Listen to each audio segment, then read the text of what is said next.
What's going on, everyone? Climate Data Report here with today's weather forecast video. If you are new to the channel and this is the first time that you've seen one of our videos, this is where we do today's weather forecast and the outlook for the next several days. So if you're new, hit that subscribe button down below and you'll get a weather forecast just about every day. Starting off here, taking a look at the infrared satellite picture, you can see there is an active picture across the country. We do have that strong storm system that came on shore yesterday in California. It really brought some impressive winds to California. Stay tuned. We're going to take a look at those wind gusts in a little bit. You also see here we have the boundary that is now setting up. There's a warm front that is pushing through just south of Kentucky, portions of Tennessee. It's now pushing into Virginia. There is some precipitation with that. There were amounts of an inch of rainfall in portions of Kentucky and Tennessee. Some places saw slightly more than that. You can see here on radar there is still rain ongoing in portions of California. You do have mountain snow in Utah and Colorado. That is going to continue today, and that energy will eventually eject east and really make for an active setup as we close out the rest of this week. And I'll show that to you in a moment.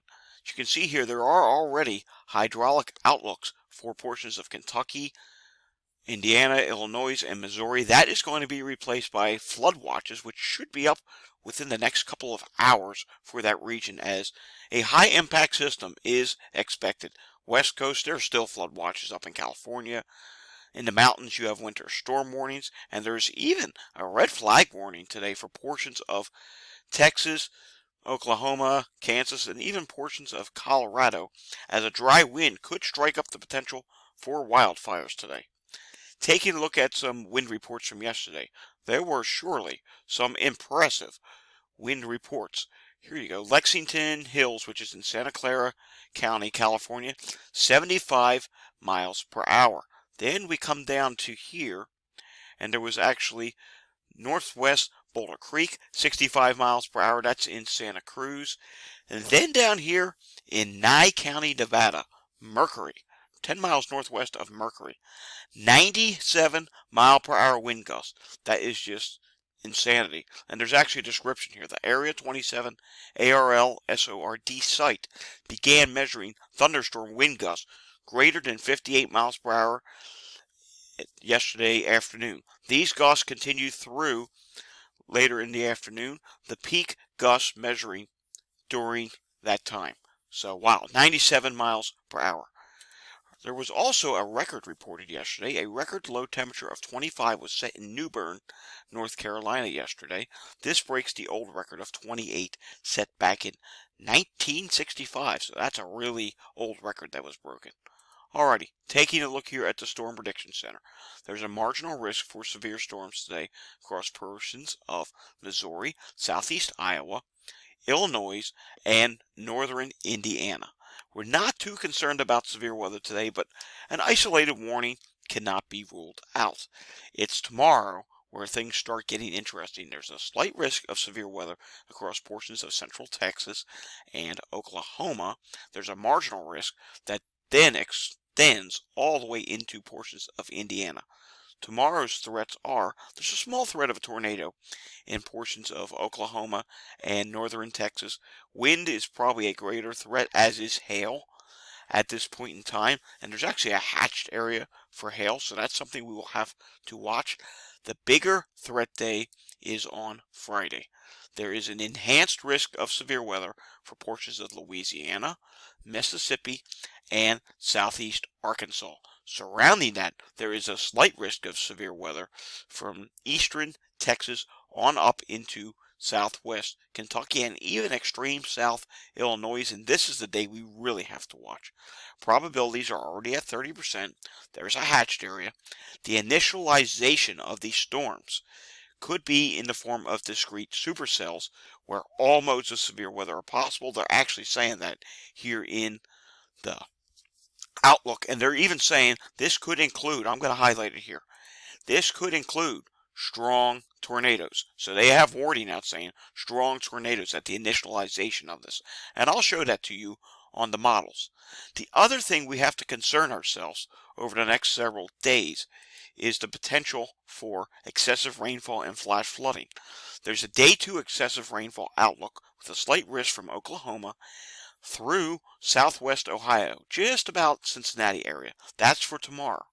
As we head into Friday, that increases even greater, and there's a moderate risk of excessive rainfall from northeast Arkansas right on in through southwest Ohio, where extremely dangerous conditions could occur, where very heavy training rainfall, flash flooding, and this is going to be quite the situation that's going to unfold. The models are really in agreement on this now.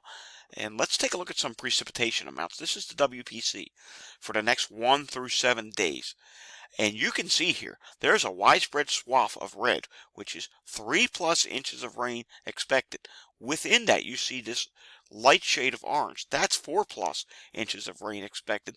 And you even have a 5+ jackpot area in portions of Indiana and even another one back in Illinois. So this is something we'll have to watch. There's also the threat of heavy rainfall over the next 1 through 7 days across the southern states, Mississippi, Alabama, and Georgia. So we'll have to keep an eye on that as well. Moving on here, let's take a look at the HRRR model for today.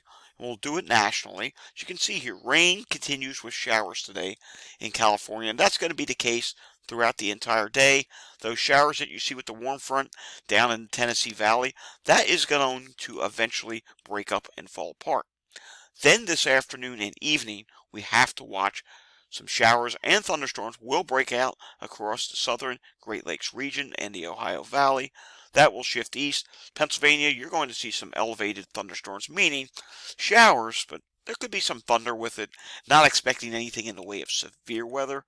And that could even be found down by Philadelphia tonight in through to tomorrow. And here comes our initial boundary that's going to come down.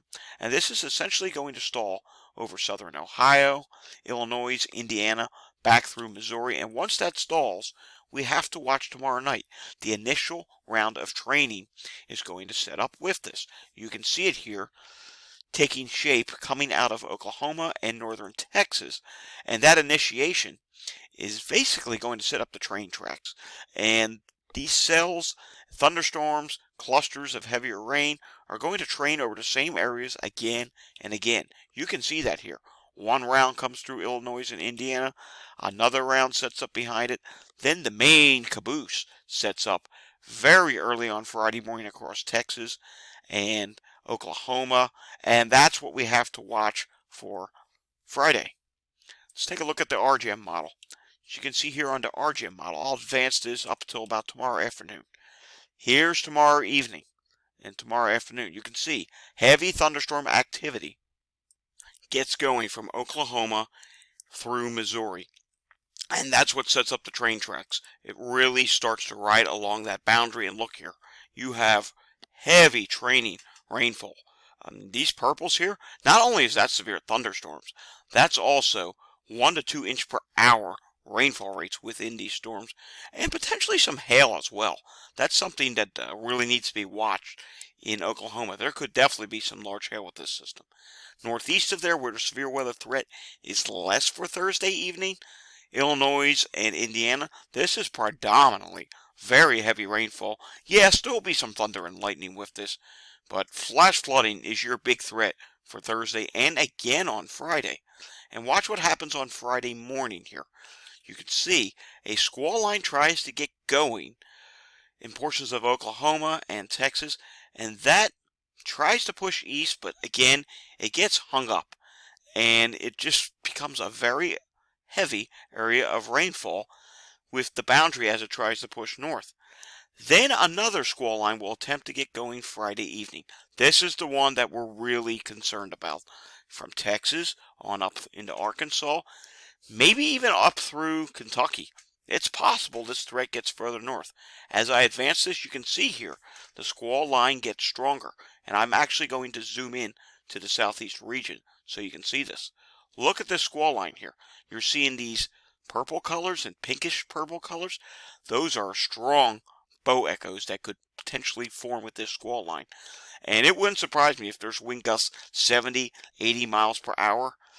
once it becomes an organized squall line. Prior to that, yes, like I said before, tornadoes are possible, and there could be a few strong tornadoes, especially as this just gets going. Then the squall line will advance east. As you can see here, it continues into Mississippi. It will also continue up to about Alabama and central Kentucky is what I'm thinking right now. After that, it should start to weaken as we get very late into Friday night, almost Saturday morning. You can see it's still going here in Alabama, but it's not as organized. The northern portion of it has pretty much diminished, and I don't expect that it's going to make it to the coast. If anywhere, maybe down in Georgia. You could still see an isolated severe weather threat, Georgia into South Carolina, but for the most part, we're not going to see a repeat severe weather event unfold on Saturday. Moving back to the national picture here, there's another aspect of the storm that we have to watch. Look what happens in Wisconsin. Watch what happens up in New England. There's a winter aspect to the storm because this storm is going to bomb. It gets into the low 980s and even upper 970s. So you have strong winter storm conditions on the backside of the system. And look what happens in New England. Yes, wintry precipitation, Vermont, New Hampshire, even Maine, because this system is going to attempt to form a secondary low somewhere off the New England coast, and we can see that on the Canadian model. And I will advance it here to the Saturday time frame. Look what happens. Here's south of Rhode Island. As you can see, a secondary low tries to get going. There's still a little bit discrepancy in the models as to whether that's actually going to happen or where that's going to happen. And if it does happen, Maine, you could be looking at a light to moderate snowfall event from the system, maybe on the order of 3 to 6 or 4 to 8 inches of snow, because look at the time here. It's saying 6Z Sunday, so that is overnight hours. That's about 3 a.m.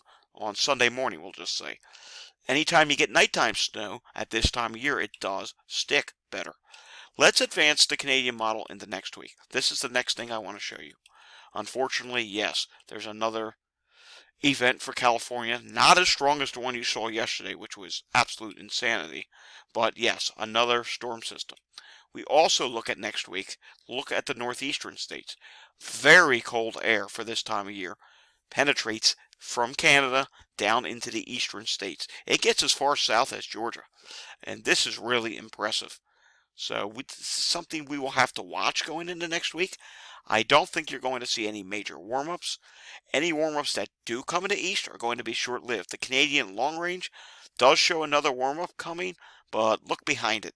Already the next trough is trying to come down, and already the next threat of severe weather by the end of next week comes down as well. Let's take a look at the longer range now, shall we? Here's the 6 to 10 day temperature outlook. Below average temperatures expected in the west.